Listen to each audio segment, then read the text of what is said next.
إن الحمد لله إن الحمد لله نحمده ونستعينه ونستغفره ونعوذ بالله من شرور أنفسنا ومن سيئات أعمالنا من يهده الله فلا مضل له ومن يضلل فلا هادي له أشهد أن لا إله إلا الله وحده لا شريك له وأشهد أن محمدا عبده ورسوله صلى الله عليه وسلم أما بعد فإن خير الحديث كتاب الله وخير الهدي هدي محمد صلى الله عليه وسلم وشر الأمور محدثاتها وكل محدثة بدعة وكل بدعة ضلالة والضلالة في النار. قال عز وجل في القرآن المجيد: أعوذ بالله السميع العليم من الشيطان الرجيم ومن أظلم ممن منع مساجد الله أن يذكر فيها اسمه وسعى في خرابها أولئك ما كان لهم أن يدخلوها إلا خائفين لهم في الدنيا خزي ولهم في الآخرة عذاب عظيم. اللہ تعالی ہمیں مسجد والا بنائے اور اللہ تعالی ہمیں اس بات سے بچائے کہ ہم کبھی مسجد میں خرابی کریں یا خود مسجد سے دور ہوں یا ہمارے رویے کی وجہ سے کوئی مسجد سے دور ہو جائے. اور ہم جب بھی مسجد میں آئیں ڈرتے ہوئے عاجزی کے ساتھ اپنے آپ کو کمزور سمجھ کے کہ شہنشاہ کے پاس حاضری ہے، رب العالمین سے ملاقات ہے، اس کا خوف دل میں ہو. کوئی آدمی مسجد کا چودھری نہ بنے، کوئی آدمی مسجد کا بڑا نہ بنے. یہاں جو جتنا چھوٹا بنے گا اللہ تعالیٰ اس کو اتنے درجے دے گا. میں اس مسجد کا بڑا ہوں، نہیں، یہ نہیں کرنا. اس مسجد میں نہ آیا کرو، یہ نہیں کرنا. چلو مسجد سے باہر نکلو، یہ نہیں کرنا. تم مسجد میں کیا لینے آئے ہو؟ تمہارے تو خاندان سے کبھی کوئی نہیں آیا. یہ تمہاری مسجد نہیں ہے، ہماری مسجد ہے. ہمارا دل چاہے گا جو آئے گا، جس کو چاہیں گے نہیں آئے گا. نہیں بھائیو، مسجد اللہ کی ہے، مسجدیں اللہ کی ہیں. کسی کو منع نہیں کرنا. کوئی غلطی بھی کرے گا تو اس کی اصلاح کریں گے، اس کی غلطی کے اوپر اس کو مسجد سے منع نہیں کریں گے.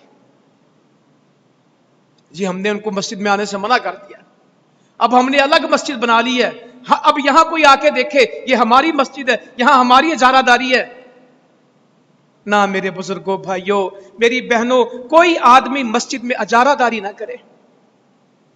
کوئی یہ نہ کہے کہ اس مسجد میں میرا کنٹرول ہے، جو چاہوں گا اس مسجد میں کروں گا، میں اس مسجد کا بڑا ہوں. ہاں انتظامی طور پہ ذمہ داری مل جائے تو وہ خادم بنے، وہ مسجد کا نوکر بنے. یہاں صفائی کرنے والے کو خادم کہتے ہیں، باقیوں کو کچھ اور کہتے ہیں. میرے بزرگوں، بھائیوں، مسجد میں کام کرنے والے سارے خادم ہوتے ہیں. خطیب بھی یہاں خادم ہے، امام بھی یہاں خادم ہے، قاری بھی یہاں خادم ہے، اور جھاڑو دینے والا بھی یہاں خادم ہے. خوش قسمت ہے جو مسجد کی خدمت میں لگ جائے. جسے اللہ تعالیٰ اس منبر کی خدمت کے لیے چن لے، جس کو اللہ تعالیٰ اپنے دین کی خدمت کے لیے چن لے، اللہ تعالیٰ جس کو قرآن کی تعلیم کے لیے چن لے، اس سے بڑی کوئی خدمت اور سعادت ہے؟ تو کسی تکبر اور بڑائی کی وجہ سے معاملے خراب نہیں کرنے. موجودہ دور میں مسجدوں میں مسئلے بہت ہیں. مسجدوں میں دھڑا بندیاں، مسجدوں میں گروپ بندیاں، مسجد میں ساز باز، مسجد میں چالیں، مسجد میں سازشیں، مسجد میں ایک صف میں کھڑے ہونے والے. ایک ہی تو جگہ جو ہمیں ایک کرتی ہے، ایک ہی گھر ہے نا جو ہمیں ایک کرتا ہے. برادریاں باہر رہ جاتی ہیں مسجد سے، عہدے باہر رہ جاتے ہیں، چھوٹے بڑے باہر رہ جاتے ہیں، امیر غریب باہر رہ جاتے ہیں، ایک ہی صف میں کھڑے ہو گئے محمود و ایاز، نہ کوئی بندہ رہا نہ کوئی بندہ نواز، بادشاہ اور غلام ایک صف میں کھڑے ہوتے ہیں، کندھے کے ساتھ کندھا ملا کے، قدم کے ساتھ قدم ملا کے، ایک قبلہ، ایک صف، ایک امام، ایک عبادت، رکوع اکٹھے، سجدے اکٹھے، قیام اکٹھے، سب یہاں پہ اللہ تعالیٰ اکٹھے کر دیتا ہے، اور جو مسجدوں میں مل جاتے ہیں اللہ تعالیٰ ان کے دلوں کو ملا دیتا ہے، اور جو مسجدوں میں جدا ہو جائیں وہ کہیں مل نہیں سکتے۔ یہ جو امام صاحب ہر نماز سے پہلے آپ کو کہتے ہیں مل جائیں، برابر ہو جائیں، جو اپنے قدموں کندھوں کو ملاتا ہے اللہ تعالیٰ ان کے کیا ملا دیتا ہے؟ دلوں کو ملا دیتا ہے، اور جو صفوں کے اندر درار ڈالتا ہے اللہ تعالیٰ ان کے دلوں کو دور کر دیتا ہے، ان کے درمیان شیطان گھس جاتا ہے، اور جب میں کہتا ہوں کندھے بھی ملے ہوں اور دل بھی ملے ہوں، محبتیں بھی ایک ہوں، بس میری آج کے اس خطبے میں ایک گزارش ہے، زندگی میں کبھی مجھ سے ایسا نہ ہو جائے کہ میری وجہ سے کوئی بندہ مسجد سے روٹ جائے، میں لوگوں کو مسجد میں لانے کا سبب تو ضرور بنوں، اللہ تعالیٰ مجھے توفیق دے، کبھی ایسی اللہ کی ناراضگی مجھ پہ نہ آئے کہ میری وجہ سے کوئی بندہ مسجد سے دور چلا جائے، میرے رویے سے، میری گفتگو سے، میری بات سے، میری بد اخلاقی سے، میری کسی حرکت سے کوئی بندہ مسجد سے دور نہ جائے۔ اللہ رب العزت نے شرک کو بہت بڑا ظلم کہا، ان الشرک لظلم عظیم، قرآن مجید میں کئی ظلم بیان ہوئے، اور یہاں کیا بیان ہو رہا ہے؟ سورہ بقرہ، ومن اظلم ممن منع مساجد اللہ ان یذکر فیہا اسمہ وسعی فی خرابیہا، اس سے بڑا ظالم کون ہے؟ اس سے بڑا بھی کوئی ظالم ہوگا جو لوگوں کو مسجد سے منع کرتا ہے کہ اس میں اللہ کی بات نہ کرو۔ ہاں ایک اور بات کہوں، یہ بات ٹھیک ہے کہ انتظامیہ کی اجازت سے درس ہونا چاہیے، یہ بات ٹھیک ہے کہ جو ترتیب بنی ہے ان سے پوچھیں، مگر کوئی بندہ درس دینا چاہے اور امام والے کہیں ایتھے درس دینے کی اجازت نہیں ہے، یہ بھی نہیں ہو سکتا۔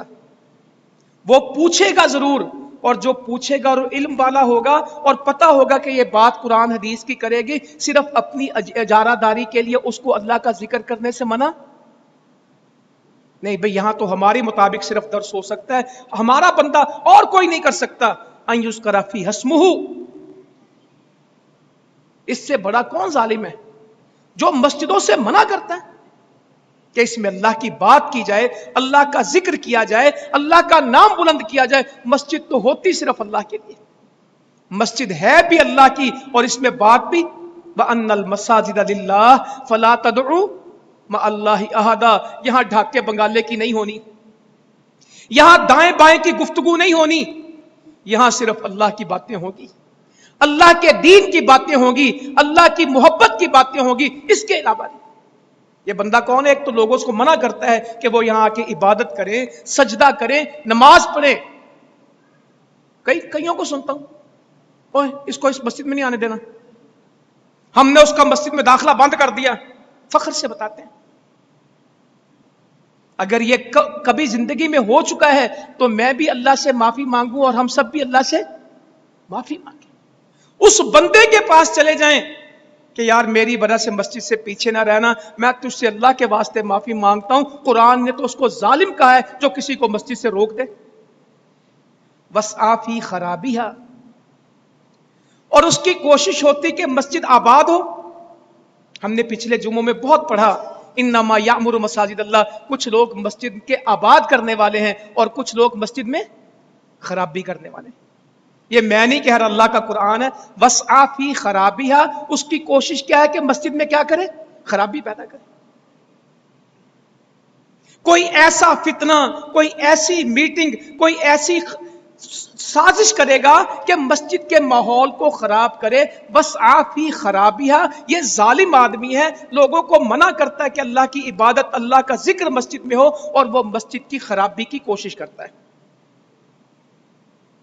اچھا جی ساڈی کمیٹی نہیں نہ چلے گی، تہاڈی بھی نہیں چلے گی۔ اگر میں یہاں امام نہیں نہ ہوں گا تم بھی پھر امام یہاں نہیں رکھ سکو گے. اگر میری اجارہ داری مسجد سے ختم ہو گئی نا میں سارے نمازی یہاں سے بھگا دوں گا. بس آفی خرابی ہے. وہ کوشش اس بات میں لگا رہتا ہے کہ مسجد میں خرابی ہو. اولئک ما کان لہم ان يدخلوها الا خائفین. اللہ تعالیٰ کہتے ہیں ان کو کیا چاہیے تھا کہ وہ مسجد میں داخل ہوتے ہیں الا خائفین، ڈرتے ڈرتے. میں نے جو بات پہلے کہی، مسجد میں اکڑ کے نہیں آنا، مسجد میں ڈر کے آنا ہے. لوگ حکمرانوں کے پاس جاتے ہیں، یہ ظاہری حکمران ہیں، وہ تو احکم الحاکمین ہیں. تھانوں میں جاتے ہیں، عدالتوں میں جاتے ہیں، کتنے سہمے ہوئے، ڈرے ہوئے، گھبرائے ہوئے. کسی کی جرت نہیں ہوتی ٹانگ کے اوپر ٹانگ رکھ کے بیٹھ جائے. سامنے کھڑا کر لیتے ہیں، کٹہرے میں کھڑا کر لیتے ہیں، بادب ایسے ہاتھ باندھ کے کھڑے ہوتے ہیں. اللہ بھی کہتا ہوگا تم دنیا والوں سے ڈرتے ہو، تمہیں چاہیے تھا کہ تم مسجد میں آتے تو ڈرتے ڈرتے، مسجد میں اکڑتے نہ آتے، مسجد میں ڈرتے آتے. تو انشاءاللہ جب بھی مسجد میں آئیں گے کس طرح آئیں گے؟ ڈرتے، عاجزی کے ساتھ. ہاں، عاجزی سے مراد یہ نہیں ہے کہ گندے کپڑے پہن کے، پھٹے کپڑے پہن کے، میلے کپڑے پہن کے.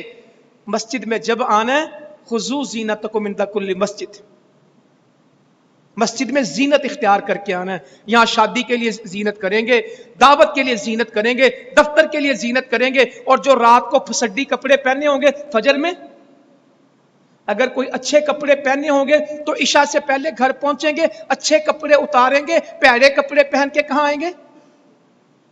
اللہ تعالیٰ کہتا ہے تو دنیا والوں کو ملنے کے لیے جاتا ہے، تیار ہو کے جاتا ہے، میرے پاس آئے تو تیار ہو کے آئے. میں نے ان جمعوں میں بیان کرنے کی کوشش کی، جمعے کا غسل، جمعے کی خوشبو، جمعے کا تیل، جمعے کا عمدہ لباس، یہ حدیثیں ہیں، یہ کسی بندے کی اللہ تعالیٰ سے ملاقات کا پروٹوکول ہے. وضو، پاکیزگی، طہارت، دل کا خشوع. اللہ سے ملاقات ہونے لگی ہے، اللہ کے پاس پیش ہونا ہے. یا اللہ تو مجھے ایسا بنا دے کہ جب میں تیرے پاس آؤں تو تجھے پسند آ جاؤں. اے اللہ مجھ سے کوئی ایسی حرکت نہ ہو کہ تم مجھ سے ناراض ہو جائے. اگر اللہ تعالیٰ ناراض ہو گیا تو کیا ہے؟ لہم فی الدنیا خزی، دنیا میں ان کے لیے رسوائی ہے. وفی الآخرۃ عذاب عظیم، کوئی عام عذاب نہیں ہے، بہت بڑا عذاب ہے. مسجد سے منع کرنے والا، مسجد سے روکنے والا، اس میں اللہ کے دین کی دعوت ہو، اس میں اللہ کے دین کی عبادت ہو، اس میں لوگوں کا اللہ سے تعلق جڑے، وہ جوڑتا نہیں، مسجد سے توڑتا ہے. وہ سازشیں فتنے کرتا ہے.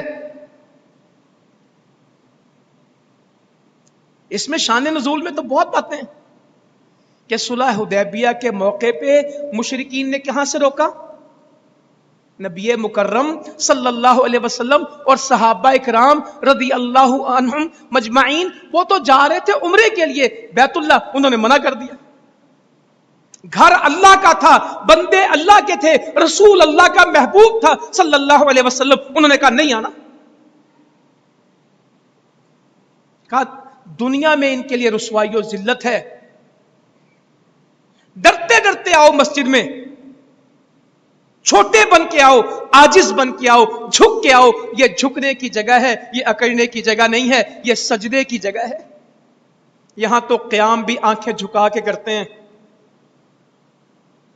فرمایا جو یہ نماز میں اوپر دیکھتے ہیں کہیں ایسا نہ ہو کہ اللہ تعالیٰ ان کی نظر کو اچک لے. یہ جو اوپر اوپر دیکھتے نا، اللہ کے نبی صلی اللہ علیہ وسلم فرماتے ہیں یہ ڈرتے نہیں کہ اللہ تعالیٰ ان کی نگاہ اچک لے. اوپر نہیں دیکھنا، اے عاجز بندہ بن کے گردن جھکا کے، سجدے میں بھی گردن جھکا کے رکھنی ہے، قیام میں بھی گردن جھکا کے رکھنی ہے.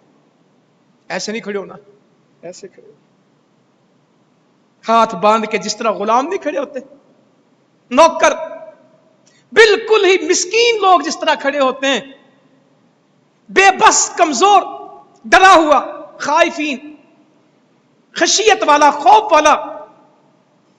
تو اللہ تعالیٰ ہمیں توفیق دے کہ ہم اپنی مسجدوں کو آباد کریں محبت کے ساتھ.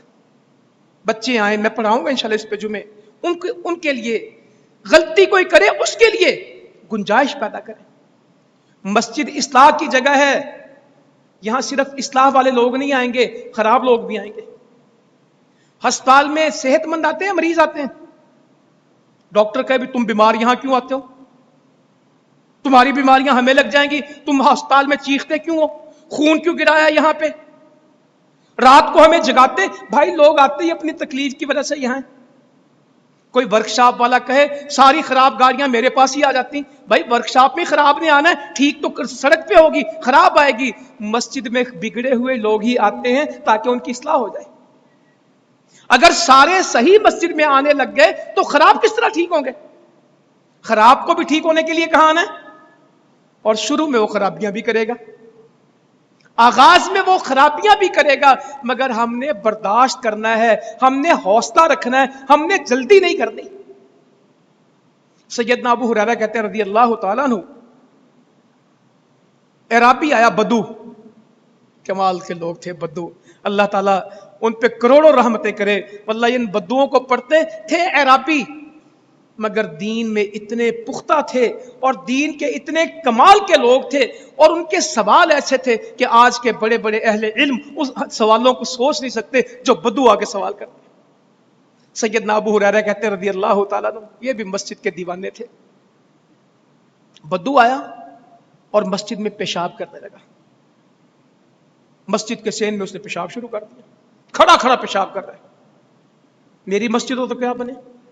یہاں تو پرابلم یہ روز رہتا ہے، یہ پنکھا کس نے چلایا، یہ بتی کس نے جلائی ہے، یہ جوتا یہاں کیوں رکھا ہے، یہاں کیوں بیٹھے ہو، وہاں کیوں بیٹھے ہو، تمہیں بیٹھنے کا نہیں پتا، نکلو باہر. بچے مسجد میں آ جائیں بٹھانے کے بگانے. مسجد میں باقاعدہ وہ لوگ موجود ہوتے ہیں جو اپنی ذمہ داری سمجھتے ہیں کہ جو بچہ مسجد میں ہے اس کا کیا کرنا ہے، چلو پتر کار چلو، شاباش نکلو اتو مسجد.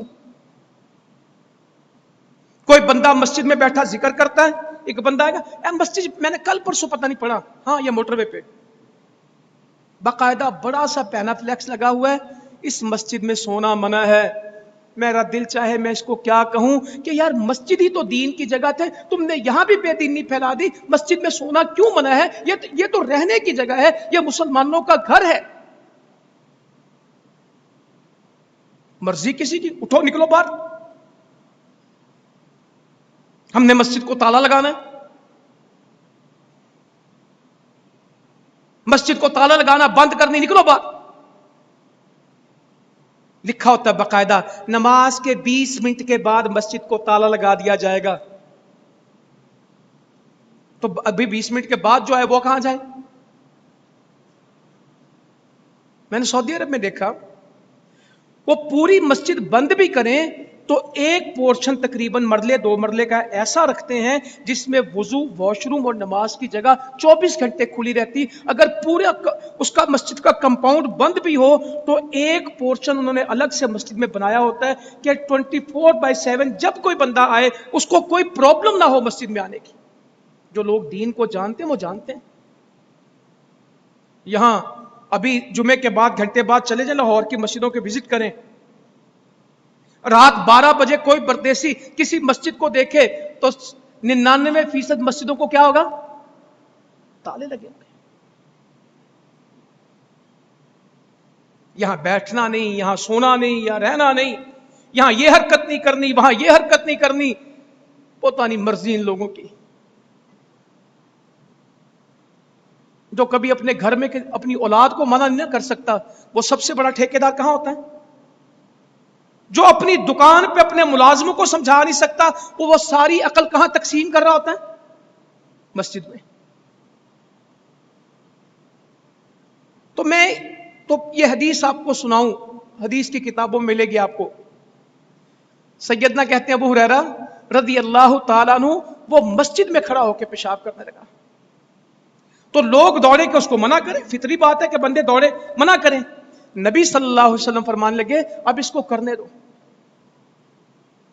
میڈیکلی جس ڈاکٹر سے بھی پوچھیں گے وہ کہے گا کہ کمال نقطہ ہے میڈیکل کا، پیشاب کرتے بندے کو اگر ڈرا دیا جائے، ڈانٹ دیا جائے، اگر پیشاب وہ روک لے کرتا ہوا تو ممکن اس کو بیماری پیدا ہو جس کا زندگی بھر اس کو سامنا ہو. کرنے دیں.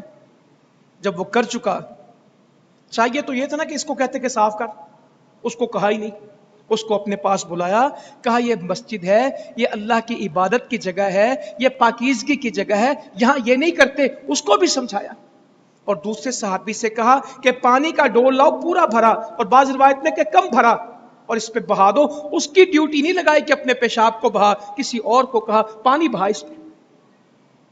اور اس کو محبت سے سمجھا رہے ہیں یہ مسجد ہے، اللہ کا گھر ہے، عبادت کی جگہ ہے، پاکیزگی کی جگہ ہے، یہ طہارت والا مقام ہے، یہاں ایسا نہیں کرتے.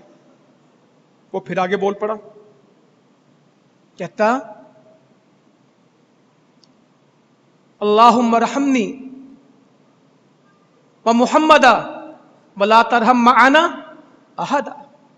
اے اللہ ایک تو مجھ پہ رحم کر دے، اور ایک محمد صلی اللہ علیہ وسلم پہ رحم کر دے، اور ہمارے ساتھ کسی پہ رحم نہ کرنا.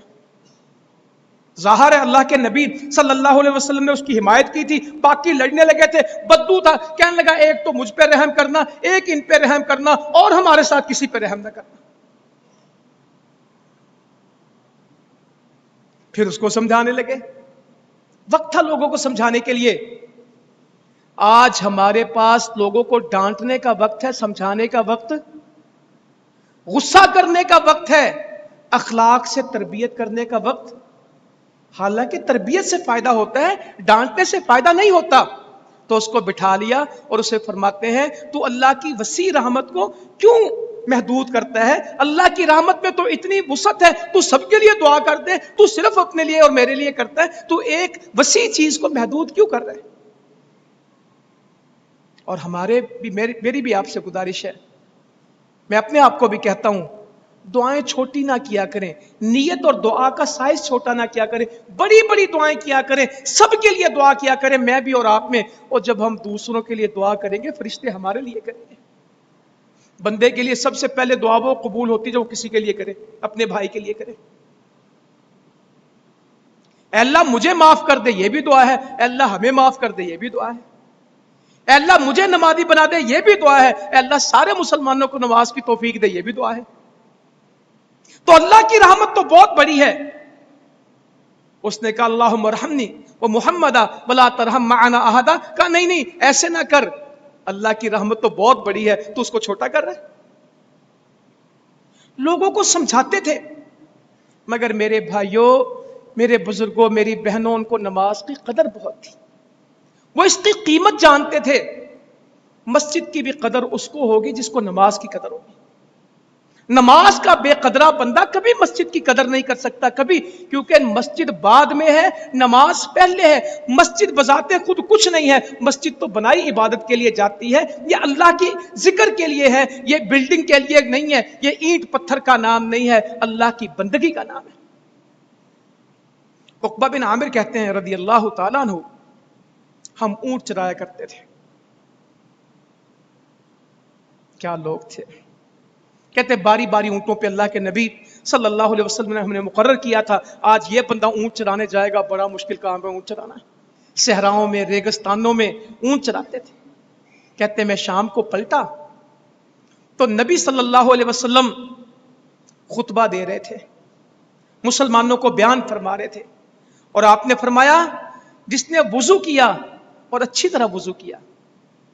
پچھلے جمعوں میں جہاں بھی ہم نے وضو پڑھا اس کے ساتھ یہ لفظ ہر جگہ پڑھا، وضو کیا اور اچھی طرح. کئی بندے چھینٹے زیادہ مارتے ہیں، ساتھ نال والا بھی پیو دیں گے. اور کہاں تک پہنچنا ہے؟ انگلیوں کا خلال، داڑھی کا خلال، پاؤں کی انگلیوں کا خلال، ناک میں پانی چڑھانا، کلی پوری کرنا، اپنے بازو کونیوں سمیت پورے دھونا، جلدی نہ مچانا. اور ایسی سستی بھی نہ کرنا کہ پیچھے 6 بندے انتظار میں کھڑے رہے، ان کا وہم ہی دور نہ ہو.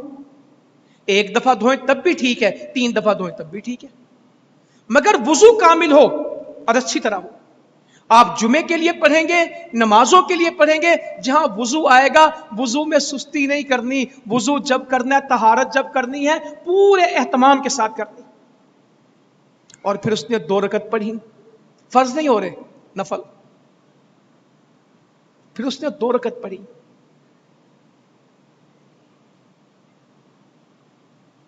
مشکل کام ہے بابا.